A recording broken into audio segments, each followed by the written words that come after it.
Sa ngalan ng Ama at ng Anak at ng Espiritu Santo. Amen. Ang pagpapala ng ating Panginoong Jesucristo, ang pag-ibig ng Diyos Ama at ang pakipagkaisa ng Espiritu Santo naway sumainyong lahat. At sumayo rin. Ginugunita natin sa araw na ito ang pagtatalaga o dedikasyon ng palasyong simbahan o basilika ng mahal na Birheng Maria sa Roma. Ang basilika na ito ay naitayo noong ika-4 na siglo pa. Ito ay itinayo sa karangalan ng mahal na Birheng Maria. Ito ang pinakamatandang simbahan na itinalaga sa mahal na Birheng Maria. Matapos ideklara ng simbahan na si Maria ay ina ng Diyos sa konsilyo ng Efeso, itinayo ang basilika na ito sa Roma bilang pagpaparangal sa ina ng Diyos. Kaya nga itong araw na ito, pinararangalan natin ang mahal na ina. Inilabas natin yung orihinal na imahen natin ng Immaculada Concepcion para parangalan ang mahal na ina. At merong matandang kwento ang basilika ng mahal na Birhen sa Roma, na ayon sa matandang kwento, yung lupang kinatitirikan ng basilika na ito ay idinonate ng isang mayamang Romano. Nung una ay nagdarasal ang Romano na ito na ang pangalan ay Juan o John. Nagdadasal siya sa mahal na ina kung paano niya maiaalay yung kanyang kayamanan. At sa panaginip, nagpakita ang mahal na Birhen na sa burol ng eskwelin na kanyang pag-aari, gusto ng mahal na ina na magtayo ng simbahan sa kanyang karangalan. Kaya naman kinabukasan, nang pinuntahan nila yung burol, ang palatandaang ibinigay ng mahal na ina na balutan ng snow o ng niebe, yung burol ng eskwelin. At nagulat sila kasi noon ay tag-init, summertime sa Roma ng ganitong buwan. Kaya himala na nagkaroon ng snow. At kung ano yung nababalutan ng snow, doon itinayo yung basilika sa karangalan ng mahal na ina. At ang si Maria ay pinarangalan din bilang Our Lady of Snows. No, yung salitang snow sa Espanyol, nieve. Sa Tagalog, nieve rin. Kaya maraming mga pinanganak ng August 5 ay Nieves ang pangalan. Isa na dyan yung nanay ko. Birthday ng nanay ko ngayon, pero sumalangit nawa siya. Kaya Nieves yung kanyang pangalan. Kaya hinili ko na ipagdasal ninyo yung nanay ko sa araw na ito, lalo na sa misa na ito. Kaya parangalan natin ang mahal na ina sa araw na ito, nawa lalo tayong mapalapit, lalo na patron natin ang Immaculada Concepcion, lalo tayong mapalapit sa ina ng ating Panginoon. Aminin natin ang ating mga kasalanan upang maging marapat tayong gumanap sa banal na pagdiriwang. Panginoong Hesus, Ikaw ang anak ng Diyos at anak ni Maria. Panginoon, kaawaan mo kami. Panginoon, kaawaan mo kami. Panginoong Hesus, Ikaw ang salita ng Diyos na nagkatawang tao at isinilang ng Birheng Maria. Kristo, kaawaan mo kami. Kristo, kaawaan mo kami. Panginoong Hesus, Ikaw ang liwanag ng sanlibutan at prinsipe ng kapayapaan. Panginoon, kaawaan mo kami. Panginoon, kaawaan mo kami. Kaawaan tayo ng makapangyarihang Diyos, patawarin tayo sa ating mga kasalanan at patnubayan tayo sa buhay na walang hanggan. Amen. Manalangin tayo. Ama naming makapangyarihan, patawarin mo ang aming mga utang sapagkat kami hindi makakabayad ng lubusan. Kaya't makaligtas nawa kaming lahat, pakundangan sa pagdalangin ng mahal na Birheng Ina ng Diyos para sa aming kabutihan. Sa pamagitan ng Jesucristo kasama ng Espiritu Santo, magpasawalang hanggan. Amen.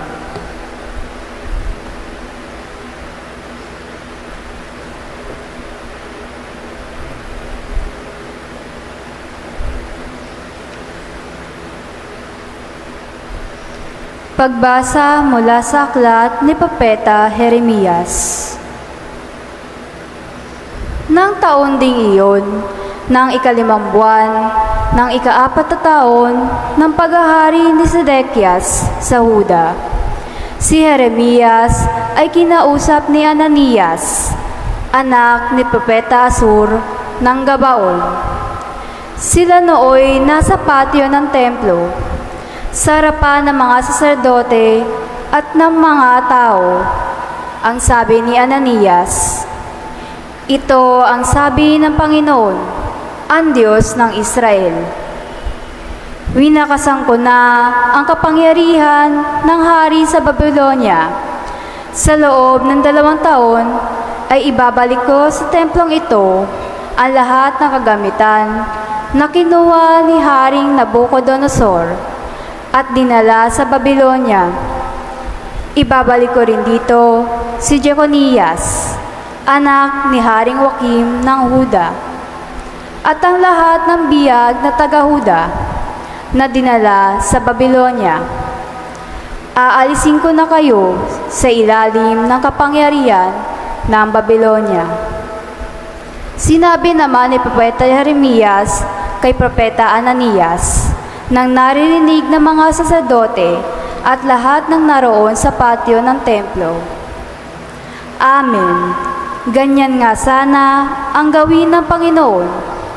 Magkatotoo nawa ang ipinahayag mo. Mapabalik sana rito mula sa Babylonia ang lahat ng kagamitan ng templo at ang lahat ng dinala roong biyag. Ngunit pakinggan ninyo ang sasabihin ko sa inyong lahat. Ang mga propetang nauna sa atin ay nagpahayag na magkakaroon ng digmaan, taggutom at salot sa maraming bansa at tanyag ng mga kaharian. Kung magkatotoo ang pahayag ng isang propeta, naiiral ang kapayapaan, saka lamang natin malalamang ang Panginoon nga ang nagsugo sa kanya." Pagkarinig niyon, kinuha ni Propeta Ananias ang pamatok na nasa batok ni Jeremias at binali. Pagkatapos, sinabi niya sa lahat ng naroroon, "Sinasabi ng Panginoon na ganito ang gagawin niya sa mga pamatok na inilagay ni Haring Nabucodonosor sa lahat ng bansa. At ito'y gagawin niya sa loob ng 2 taon. At umalis si Propeta Jeremias. Pagkalipas ng kaunting panahon, mula nang baliin ni Propeta Ananias ang pamatok ni Propeta Jeremias, kinausap ng Panginoon si Jeremias, "Pumunta ka kay Ananias at sabihin mo, nawasak mo nga ang pamatok na kahoy, ngunit papalitan ko ng bakal. Lalagyan ko ng pamatok na bakal ang lahat ng bansang ito upang sila'y maglingkod kay Nabucodonosor. At magkakagayon nga, siya'y paglilingkuran nila sapagkat ipinailalim ko sa kanya pati ang mga hayop sa parang." At sinabi pa ni Propeta Jeremias, "Ananias, hindi ka sinugo ng Panginoon at pinapaniwala mo sa isang kabulaanan ang mga taong ito. Kaya't ang sabi ng Panginoon, ikaw ay mawawala sa daigdig na ito. Mamamatay ka sa taon ding ito, sapagkat tinuruan mo ang bayan na maghimagsik laban sa Panginoon." At nang 10 buwan nga ng taong iyon, si Propeta Ananias ay namatay. Ang salita ng Diyos. Salamat sa Diyos. Poon, ituro mo sa akin ang utos mo upang sundin. Poon, ituro mo sa akin ang utos mo upang sundin. Sa landas na di matuwid, huwag mo akong babayaan.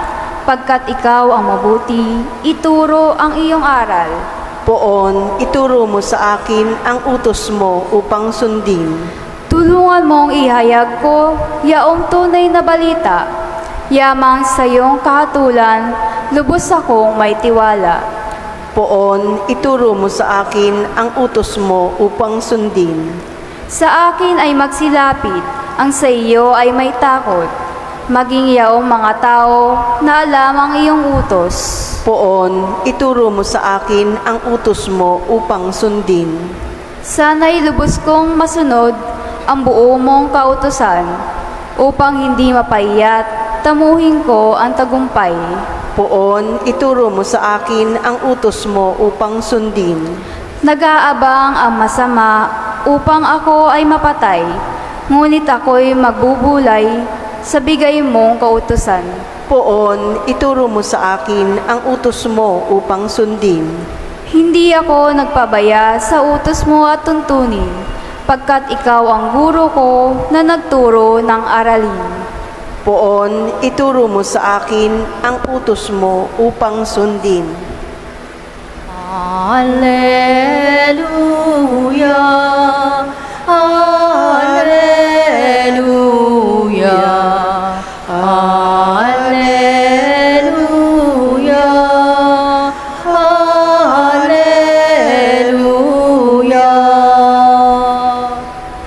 Ang tao ay nabubuhay sa salita ng may kapal na pagkaing kanyang bigay. Mainyo ang Panginoon. At sumayo rin Ang mabuting balita ng Panginoon ayon kay San Mateo. papuri sa iyo, Panginoon. Noong panahong iyon nang marinig ni Jesus ang pagkamatay ni Juan Bautista, siya'y sumakay sa isang bangka at nag-iisang pumunta sa isang ilang na lugar. Nang mabalitaan naman iyon ng mga tao, sila'y lumabas ng bayan at lakad na sumunod sa kanya. Paglunsad ni Jesus sa dalampasigan, nakita niya ang napakaraming taong yaon.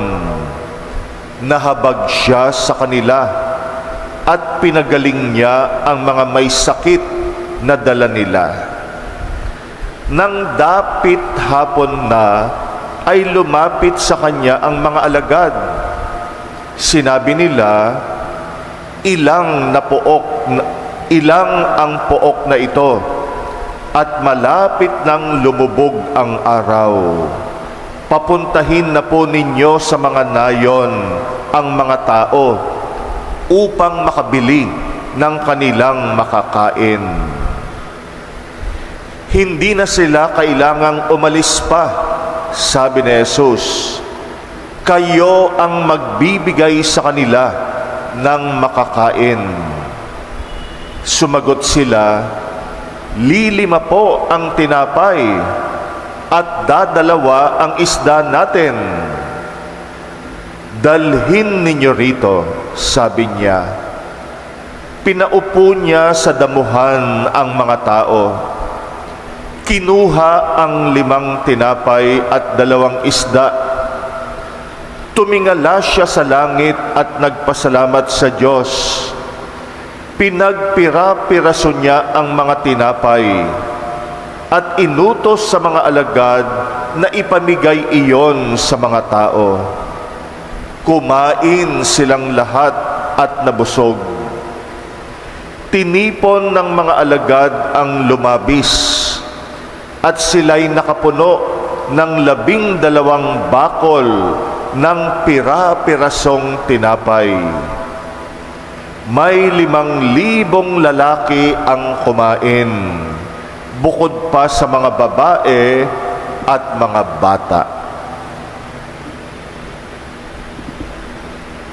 ang mabuting balita ng Panginoon. Pinupuri ka namin, Panginoong Hesukristo. Ngayon ay nagdiriwang tayo ng pagtatalaga ng basilika na ng basilika sa Roma sa karangalan ng mahal na Birheng Maria. Now, we are celebrating the dedication of the Basilica of Mary Major, a basilica dedicated to the Blessed Mother. Ano ba ang basilika? Ang basilika ay palasyong simbahan.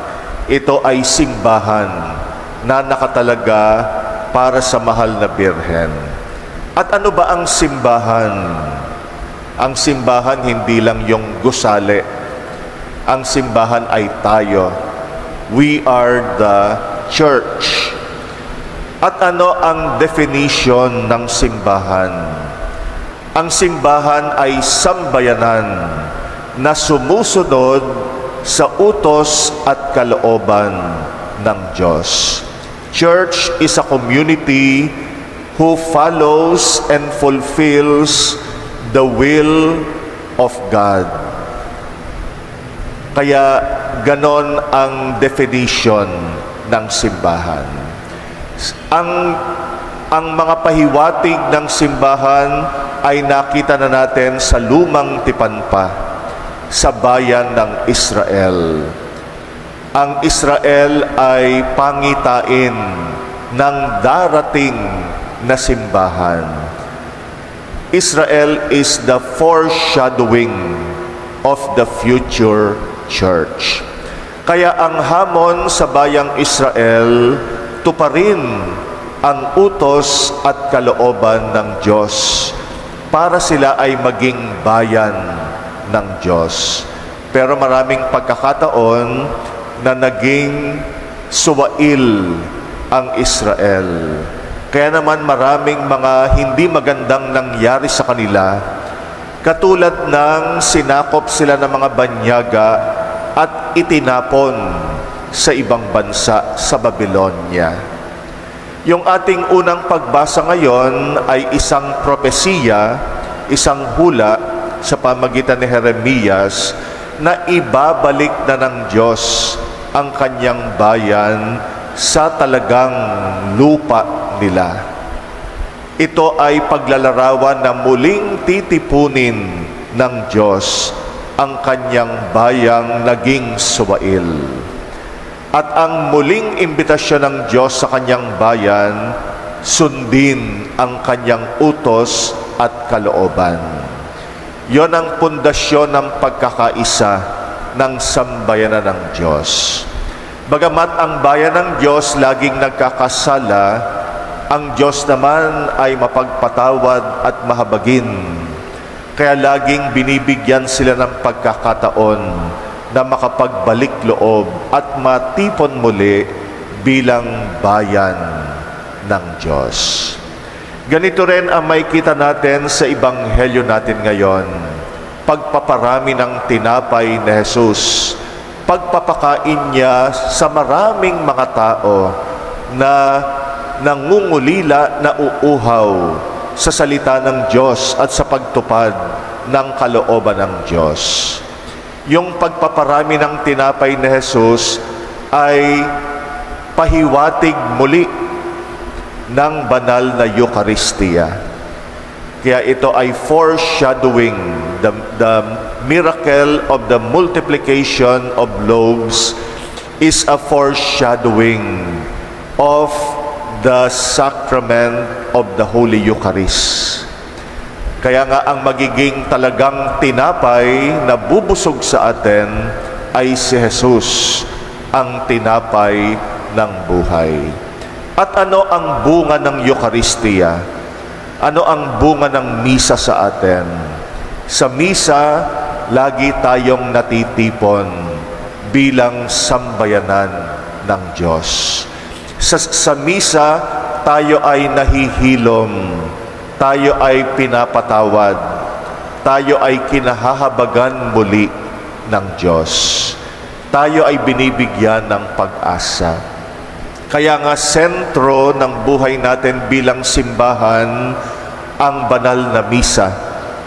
Dahil ang banal na misa ay imbitasyon sa atin tuparin ang utos at kalooban ng Diyos. Kaya maganda yung ating salmong tugunan kanina. Ano ang dasal natin sa salmong tugunan? Poon ituro mo sa akin ang utos mo upang sundin. Yan ang pundasyon natin bilang isang simbahan. At itong araw nga na ito ay pinagdiriwang natin ang dedikasyon ng isang simbahan sa karangalan ng Mahal na Birhen, ang Basilika ng Mahal na Birhen sa Roma. At si Maria, ang Mahal na Birhen, ay larawan din ng simbahan. Nilalarawan ni Maria ang perpektong simbahan. Si Maria naging ina ng Diyos dahil sa kanyang tapat na pagsunod sa kalooban ng Diyos. Tayo ay nagdedebosyon sa mahal na ina kasi nakikita natin sa kanya ang ating pagiging simbahan. Kung tayo man ay magiging tunay na simbahan ng Diyos, sabi ko nga kanina, ang definition ng simbahan, ito ay sambayanan. Ito'y isang komunidad na tumutupad sa utos at kalooban ng Diyos. Ang simbahan ay sambayanang sumusunod sa kalooban ng Diyos. At si Maria ang pinakamodelo natin ng pagsunod sa kalooban ng Diyos. Kaya sa araw na ito, ipagdasal natin ang buong simbahan, tayo, na tayo ay manatiling sumusunod at tumutupad sa kalooban ng Diyos.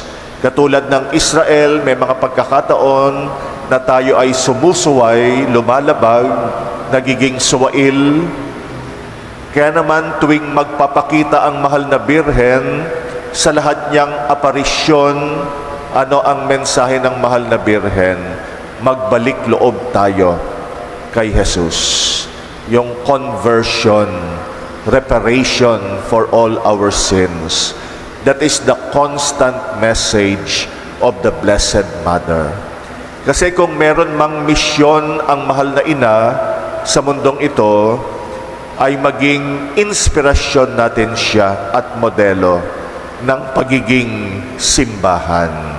Simbahang sumusunod sa kalooban ng Diyos. Mapalad tayo sa ating parokya, ang ating patrona, ang Mahal na Birhen, Immaculate Conception. Kaya sana kung meron mang katangian ang ating parokya bilang simbahan, tayo rin nawa ay maging sambayanan na laging tumutupad at sumusunod sa kalooban ng Diyos. Manalangin tayo sa Mahal na Ina na tulungan niya tayo, siya nawa ang maging inspirasyon at modelo natin. Mahal na Birheng Maria, Ina ng Diyos, ipanalangin mo kami na simbahan at sambayanan ng iyong anak na si Jesus.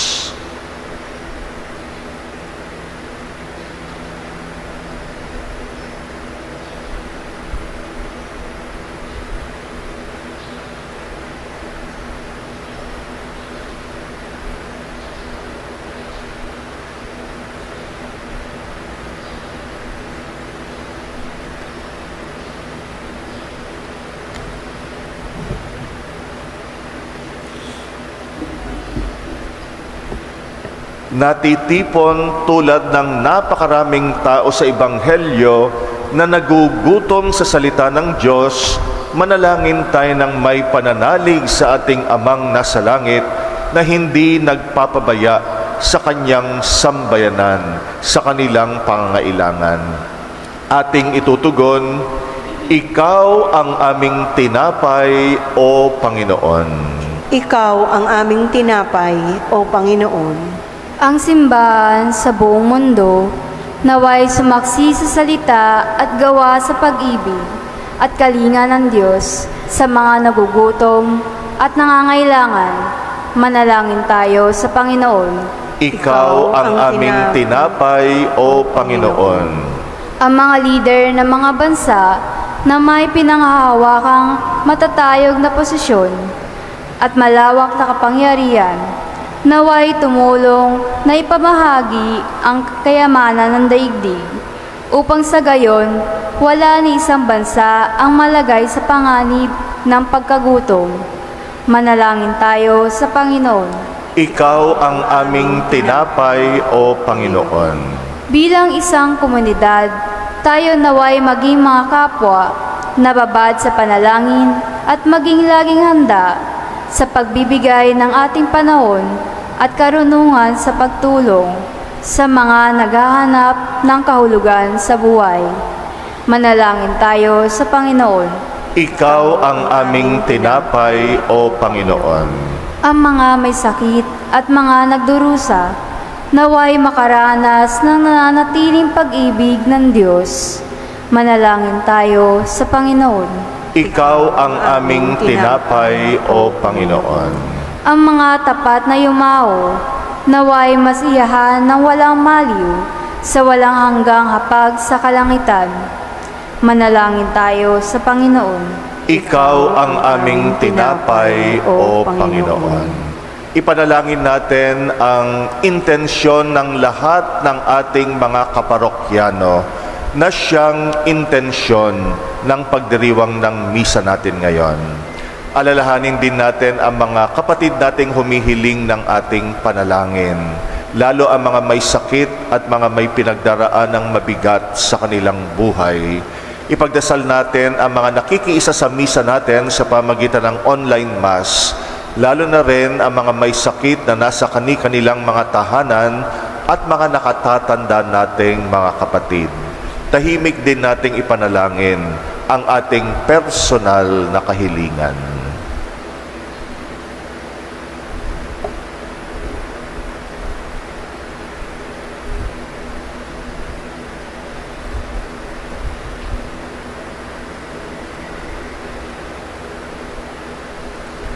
Panginoon, magutom nawa kami sa pagtupad ng iyong kalooban. Lagi naming hanapin ang daan upang tuparin ang iyong kalooban. Sa tulong ng panalangin ng mahal na ina, kami nawa ay maging sambayanan mong tumutupad ng iyong mga utos at ng iyong kalooban. Ikaw na aming Panginoon, magpasawalang hanggan. Amen. Kunin at tanggapin ang alay na ito, mga biyayang nagmula sa pagpapala mo. Tanda ng bawat pusong pagkatinibig mo, ngayon nananalig, nagmamahal sa'yo. Tinapay na nagmula sa butil ng trigo, pagkaing nagbibigay ng buhay mo. At alak na nagmula sa isang tangkay na ubas, inuming nagbibigay lakas. Kunin at tanggapin ang alay na ito, mga biyayang nagmula sa pagpapala mo. Tanda ng bawat pusong pagkatinibig mo, ngayon nananalig, nagmamahal sa'yo.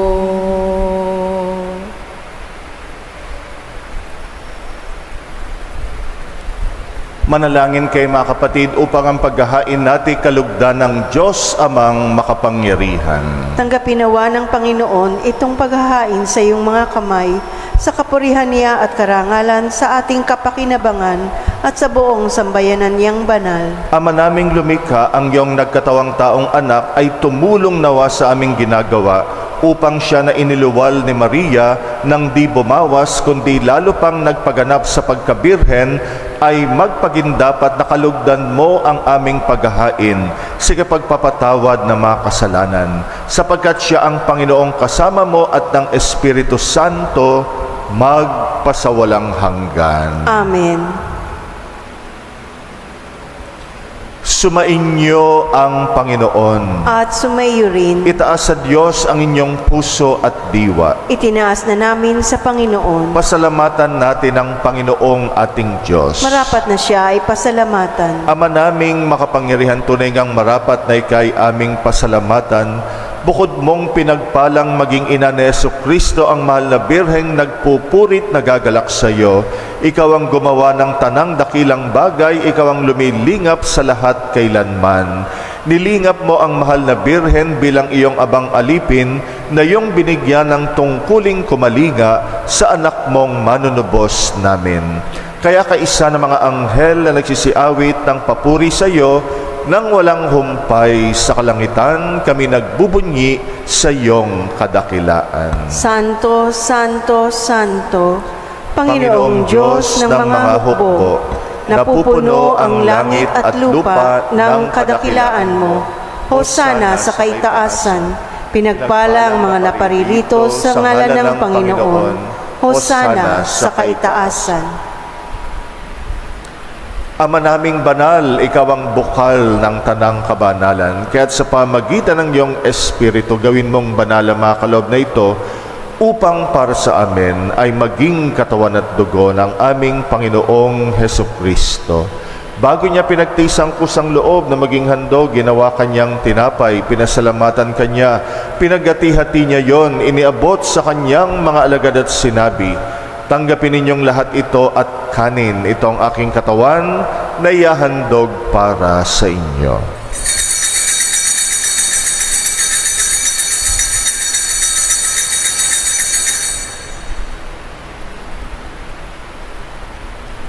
Gayun din naman nung matapos ang hapunan, hinawakan niya ang kalis, muli kanyang pinasalamatan, iniabot niyang kalis sa kanyang mga alagad at sinabi, tanggapin ninyong lahat ito at inumin. Ito ang kalis ng aking dugo, ng bagot walang hanggang tipan, ang aking dugo na ibubuhos para sa inyo at para sa lahat. Sa kapagpapatawad ng mga kasalanan, gawin ninyo ito sa pag-alala sa akin.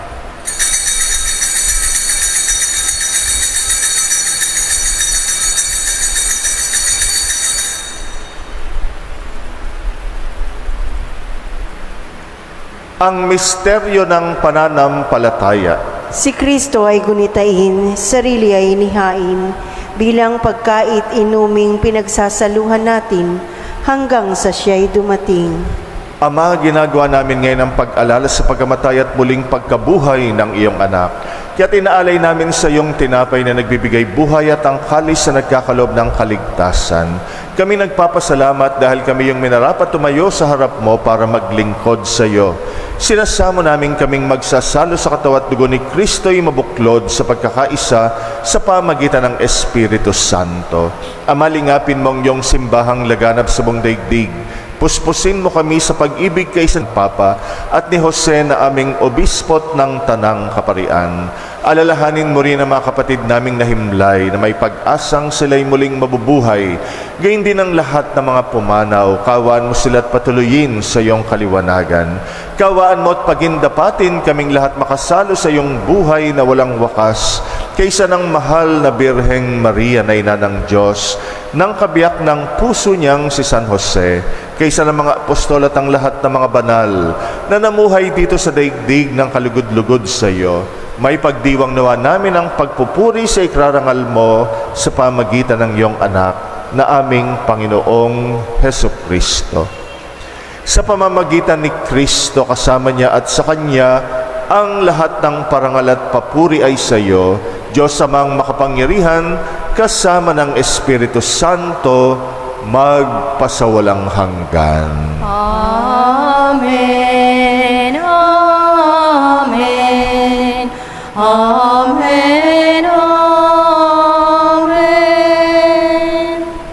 Iisa ang ating Ama, tayong lahat ay magkakapatid. Tumawag tayo sa Kanya sa panalangin itinuro sa atin ni Jesus. Ama namin, sumasalangit ka, sambahin ang ngalan mo, mapasa amin ang kaharian mo, sundin ang loob mo dito sa lupa para nang sa langit. Bigyan mo kami ngayon ng aming kakanin sa araw-araw at patawarin mo kami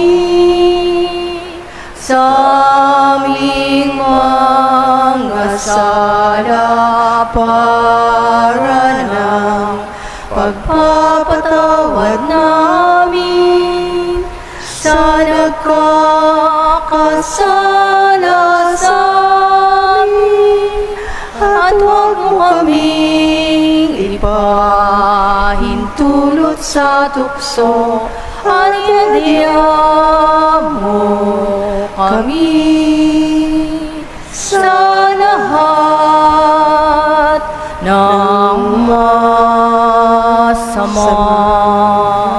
Hinihiling namin kami yadya sa lahat ng masama, pagkalooban ng kapayapaan araw-araw, iligtas sa kasalanan, ilayo sa lahat ng kapahamakan, samantalang aming pinananabikan ng dakilang araw ng pagpapahayag ng tagapagligtas naming sa Jesucristo. Sapagkat iyo ang kaharian at ang kapangyarihan at ang kapurihan magpakailanman. Amen. Panginoong Jesucristo, sinabi mo sa iyong mga apostol, kapayapaan ang iniiwan ko sa inyo, ang aking kapayapaan ang binibigay ko sa inyo. Tunghayan mo ang aming pananampalataya, wag ang aming pagkakasala. Pagkalooban mo kami ng kapayapaan at pagkakaisa ayon sa iyong kalooban, kasama ng Espiritu Santo, magpasawalang hanggan. Amen. Ang kapayapaan ng Panginoon ay laging sumainyo. At sumayo rin. Magbigayan kayo ng kapayapaan sa isa't isa. Peace be with you. Kordero ng Diyos na nag-aalis ng mga kasalanan ng sanlibutan, maawa ka sa amin. Kordero ng Diyos na nag-aalis ng mga kasalanan ng sanlibutan, maawa ka sa amin. Kordero ng Diyos na nag-aalis ng mga kasalanan ng sanlibutan, ipagkaloob mo sa amin ang kapayapaan.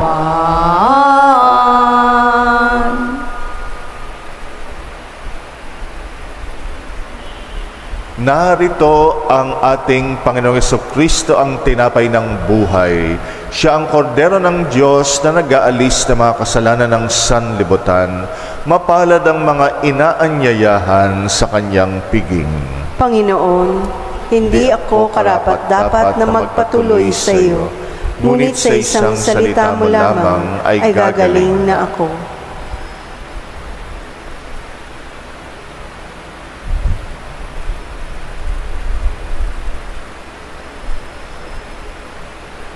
Manalangin tayo. Ama naming mapagmahal, sa pagsasalo namin sa banal na paikinabang, ang iyong kagandahang loob ay aming hinihiling upang ang pagpaparangal namin sa mahal na Birhen at pagtulad namin sa Kanya ay magpagindapat na aming paglingkuran ang pagganap sa kaloob mong kaligtasan.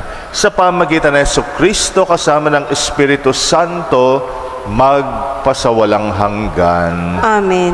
Sumainyo ang Panginoon At sumayo rin. at pagpalain kayo ng makapangyarihang Diyos, Ama at Anak at Espiritu Santo. Amen. Tapos na ang ating pagdiriwang, humayo kayong sumusunod at tumutupad sa kalooban ng Diyos. Salamat sa Diyos.